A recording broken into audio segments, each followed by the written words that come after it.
Welcome to the Bible Experience, where we explore the Bible one chapter at a time. Today, we'll be diving into the Old Testament, Exodus 12, the Passover. Join us as we delve into the stories, teachings, and wisdom within these ancient texts. Let's begin. The Lord said to Moses and Aaron in the land of Egypt, "This month shall be for you the beginning of months. It shall be the first month of the year for you. Tell all the congregation of Israel that on the 10th day of this month, every man shall take a lamb according to their father's houses, a lamb for a household. And if the household is too small for a lamb, then he and his nearest neighbor shall take according to the number of persons. According to what each can eat, you shall make your count for the lamb. Your lamb shall be without blemish, a male a year old. You may take it from the sheep or from the goats, and you shall keep it until the 14th day of this month, when the whole assembly of the congregation of Israel shall kill their lambs at twilight. Then they shall take some of the blood and put it on the two doorposts and the lintel of the houses in which they eat it. They shall eat the flesh that night, roasted on the fire, with unleavened bread and bitter herbs they shall eat it. Do not eat any of it raw or boiled in water, but roasted, its head with its legs and its inner parts. And you shall let none of it remain until the morning. Anything that remains until the morning you shall burn. In this manner you shall eat it, with your belt fastened, your sandals on your feet, and your staff in your hand. And you shall eat it in haste. It is the Lord's Passover. For I will pass through the land of Egypt that night, and I will strike all the firstborn in the land of Egypt, both man and beast, and on all the gods of Egypt I will execute judgments. I am the Lord. The blood shall be a sign for you on the houses where you are. And when I see the blood, I will pass over you, and no plague will befall you to destroy you when I strike the land of Egypt. This day shall be for you a memorial day, and you shall keep it as a feast to the Lord throughout your generations. As a statute forever, you shall keep it as a feast.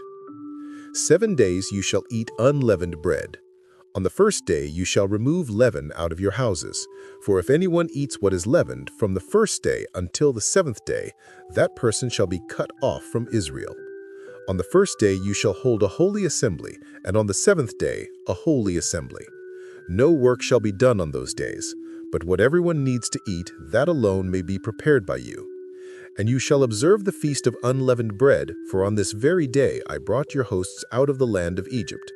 Therefore you shall observe this day throughout your generations as a statute forever. In the first month, from the 14th day of the month at evening, you shall eat unleavened bread until the 21st day of the month at evening. For 7 days no leaven is to be found in your houses. If anyone eats what is leavened, that person will be cut off from the congregation of Israel, whether he is a sojourner or a native of the land. You shall eat nothing leavened. In all your dwelling places you shall eat unleavened bread.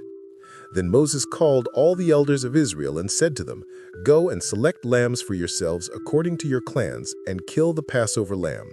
Take a bunch of hyssop and dip it in the blood that is in the basin, and touch the lintel and the two doorposts with the blood that is in the basin. None of you shall go out of the door of his house until the morning. For the Lord will pass through to strike the Egyptians, and when he sees the blood on the lintel and on the two doorposts, the Lord will pass over the door and will not allow the destroyer to enter your houses to strike you. You shall observe this rite as a statute for you and for your sons forever. And when you come to the land that the Lord will give you, as he has promised, you shall keep this service.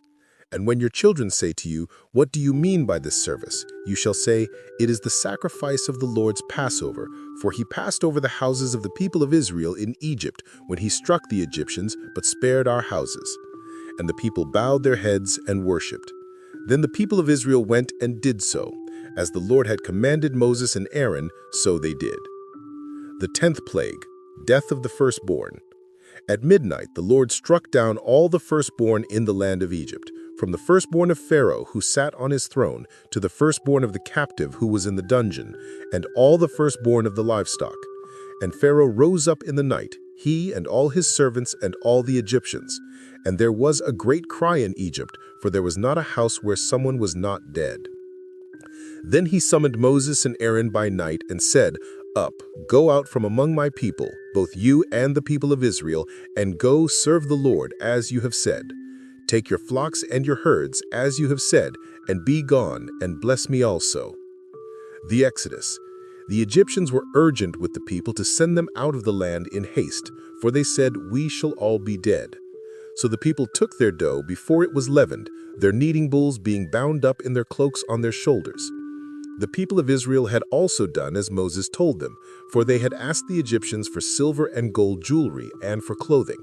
And the Lord had given the people favor in the sight of the Egyptians, so that they let them have what they asked. Thus they plundered the Egyptians. And the people of Israel journeyed from Ramses to Succoth, about 600,000 men on foot, besides women and children. A mixed multitude also went up with them, and very much livestock, both flocks and herds. And they baked unleavened cakes of the dough that they had brought out of Egypt, for it was not leavened, because they were thrust out of Egypt and could not wait, nor had they prepared any provisions for themselves. The time that the people of Israel lived in Egypt was 430 years.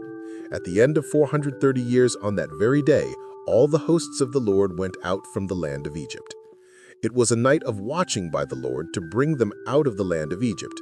So this same night is a night of watching kept to the Lord by all the people of Israel throughout their generations. Institution of the Passover. And the Lord said to Moses and Aaron, "This is the statute of the Passover. No foreigner shall eat of it, but every slave that is bought by money may eat of it after you have circumcised him. No foreigner or hired worker may eat of it. It shall be eaten in one house. You shall not take any of the flesh outside the house, and you shall not break any of its bones. All the congregation of Israel shall keep it. If a stranger shall sojourn with you and would keep the Passover to the Lord, let all his males be circumcised. Then he may come near and keep it. He shall be as a native of the land, but no uncircumcised person shall eat of it. There shall be one law for the native and for the stranger who sojourns among you." All the people of Israel did just as the Lord commanded Moses and Aaron, and on that very day the Lord brought the people of Israel out of the land of Egypt, by their hosts. That's all for the Old Testament, Exodus 12, the Passover.